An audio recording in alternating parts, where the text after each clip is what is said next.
On today's podcast, we're talking about Betsy Johnson. Okay, so when and where was Miss Johnson born? She was born August 10th in 1942 in Wethersford, Connecticut. She kind of grew up in a small town right by Terryville. Oh, okay. Well, what kind of opportunities did she have growing up? Well, we all know that she grew up with a passion for dance and art. Her career skyrocketed when her designs became part of the 1960s as the Youth Quake movement. Well, tell me a little about her social, cultural, and ethnic background. So a little bit of her ethnic background of being an American and being an influencer, her choices came in many ways. Her education, the use of a Yankees jersey, and her designs, and the people she was able to work with as well. Okay, well, how did her background influence her choices or her outcomes? So during her childhood, she took dance classes, just like every other little girl. The costumes that were worn for any events, such as dance recitals or events, she laid a really large foundation for the creativity to create her own designs.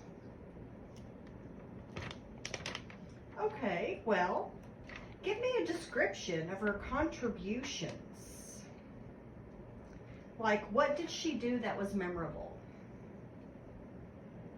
So all of her designs that she made were considered over the top and extra, and you knew she made it if you looked at it, if it was her design. And at the end of all of her models or dances or whatever she may be doing, she's always known for doing a cartwheel into a split at the end of her fashion shows. That's very unique.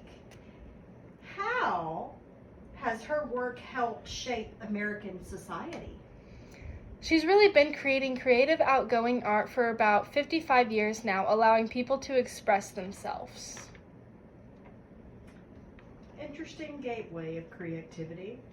Did she have to alter her plans along the way? I don't think so, because everyone knew the kind of talent she had, so she just got things handed her way. What did you learn about her, and will that affect or inspire your own life in some way? Well, I think it already inspired my life in some way, because I danced when I was little, and I've done all the costumes, and I've done all the glitter, and I've done all the makeup and everything, so she might have had something to do with one of my costumes for a dance recital that I had one time. And you didn't even know it, probably. And I didn't even know it. Because you were so young. Well, give me an example of how she followed the hunt.